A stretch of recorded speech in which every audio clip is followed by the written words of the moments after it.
Hey everybody, it's Colette Baron-Reid. Welcome to this week's Oracle Card Guidance and Lesson.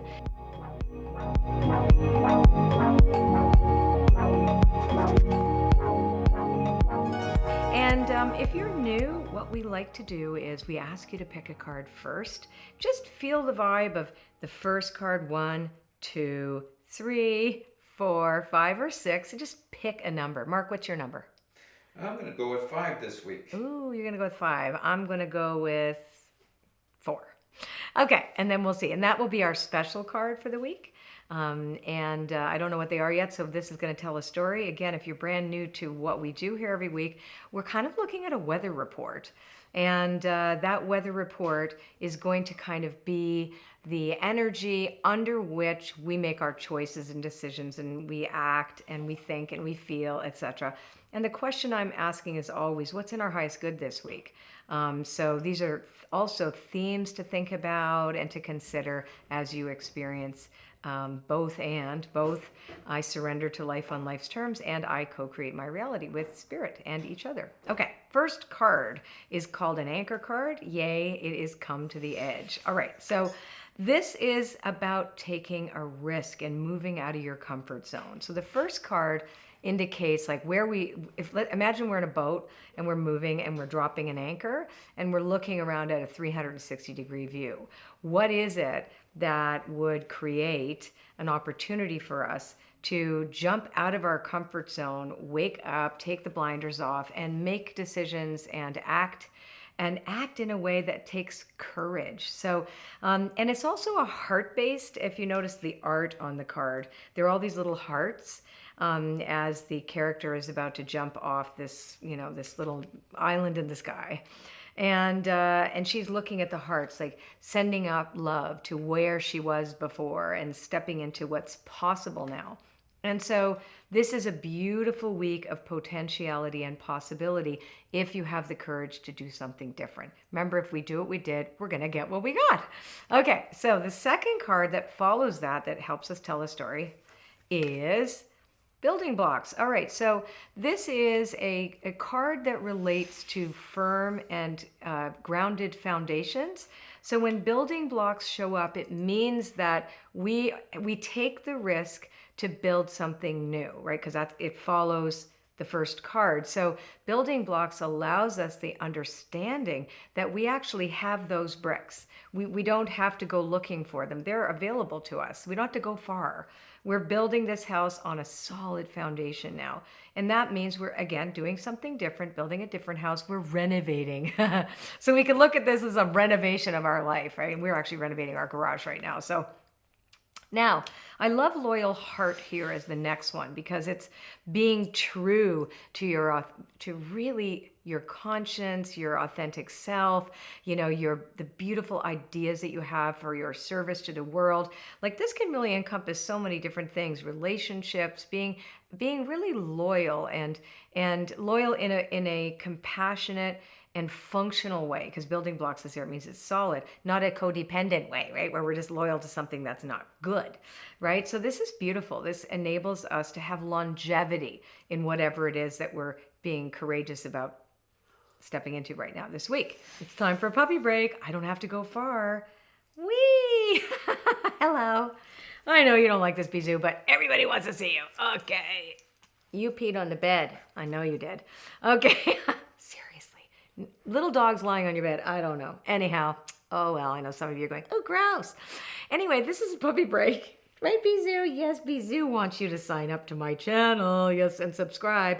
And then when you click on the subscribe button, or as my husband likes to say, smash that button, a little bell. Smash that button. It's so Aries. I'm so Cancer. Let's just do the little button. Anyway, a little bell is going to come up, and when you click on that, it means that you'll get an email from us every week whenever these readings are complete for your viewing. Right? Now time to go back on my lap? Yes. Okay. So card number 4 was the card that I picked for me this week, which is about exchanging gifts, and I love this card so much. Why? Because it's about the law of reciprocity. It reminds us that if we have planted broccoli, we can expect some broccolis. If we've planted weeds, we're going to have a chance to weed our garden. But it really is about service and also the exchange of energy and our personal currency in the world. And as you know, I talk a lot about compassionate prosperity and the concept of that me and I no longer suffices, that we always have to consider the we now, like everything that we do reverberates into the world. It's a kind of a shift in attitude and viewpoint. So this is all about, if I'm courageous, take a risk, move myself, into a firm foundation, really being loyal and true to the scope of what I know to be what I bring to the world. And again, that's for you. Then there's a beautiful a conceptualized idea of flow, right? That because when you're in flow, you're always giving and receiving. You can't just give. That's like a control thing. This is about giving and receiving energy. So that's really, really good for this week as well, too. Lots of opportunity to rebuild and renovate our lives from the inside out, right? It's very cool. Okay. Message in a bottle is card number 5. I think, Mark, you picked this one. So this one is telephone calls, communication with others. Because all these cards in the upright, and I love that it follows exchanging gifts. So it means good quality conversations are possible this week. Because, most of the time we realize that if people are talking in a vacuum or in an echo chamber, and there's not been a lot of opportunity for conversation and discourse, even if you have differing opinions. And this is a nice week to be able to do that. Again, the exchanging gifts isn't about only in your wheelhouse. It's about being open to other opinions, ideas, etc.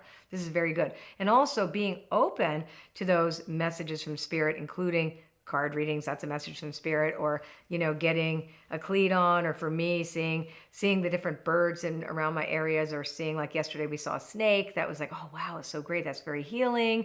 So be aware that the universe speaks to us. And as you know, I talk about animism a lot. I am an animist, so I believe that there is beauty in life and spirit and consciousness in every living thing, including a blade of grass. So pay attention to the way the conscious universe uses the natural world to communicate with us. Okay, now wow, I'm going to read this. Okay, so this is also a week for us because mending, which is card number 6, is in the protection position. I'm going to read it from the guidebook that I wrote. But when the mending card is in the protection position, it reminds us that we're still processing a lot of pain. We're still processing loss. So I think too, because these 2 cards flank this reading, the take the risk and like move out of your comfort zone. And also this, which is a sense of,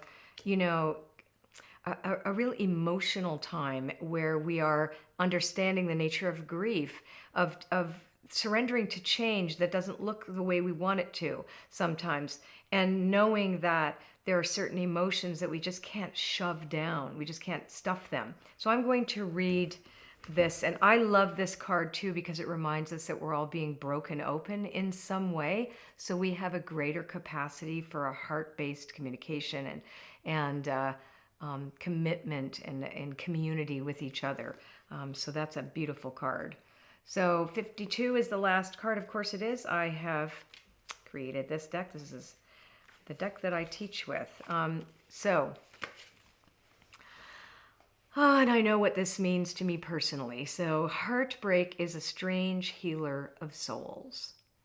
Our grief strips away our masks and loosens our tight hold on our separateness, where we view ourselves as I and the world as it or other they. Loss allows us to see ourselves as part of a larger scheme, opening us up to sympathy, empathy, and dependence on others in the moment when we can't hold ourselves together. And it leads us to become one with the greater whole again. Pain and suffering is part of life, and none of us will be immune to it. Can you view this loss, this pain, this dissonance as a way back to source? Now, it could be anything. It could be small, it could be something big.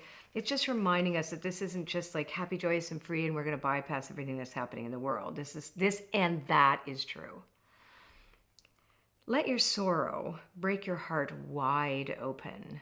You will never be left behind. You are loved now more than ever by Spirit, who does not want you to feel alone. One day you will look back and know this truth. So I'm also going to just mention that this mending card also, we look at the essential meanings, it talks about forgiveness, making amends, and healing after arguments.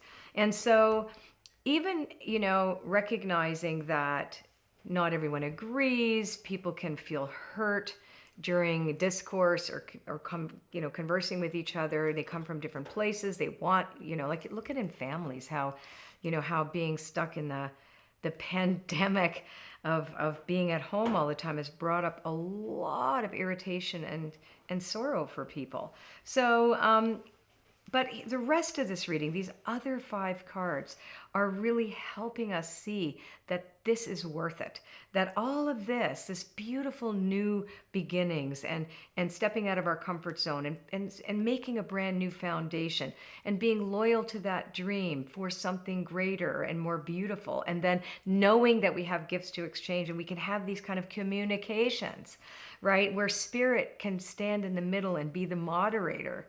And sometimes that feels like, wow, I wish this had happened sooner, or I wish we could have done this sooner, etc. But the truth is, and that's where some of the sorrow and grief comes from. Like, wow, the world is changing and we have to let go who we were. And sometimes we need to grieve that person in order for us, even if we would rather it not be there, we have to say goodbye to something so that something better can take its place. Anyway, a very positive reading for this week, and a poignant one too. And what perfect timing, because everything here talks about rebuilding from a new foundation. We are going to be opening up our doors for the 7 Energies Challenge, all about how to realign all your energy centers, which represent the kind of the architecture of your mind, body, heart, and spirit, and how each theme builds on the next and how we actually live within those themes. Super excited to offer that to you guys. It's free. It starts Wednesday, July 8th. If you like this reading, well, like my page and like the video, and please leave a comment. We love to read them. Take care. See you next time.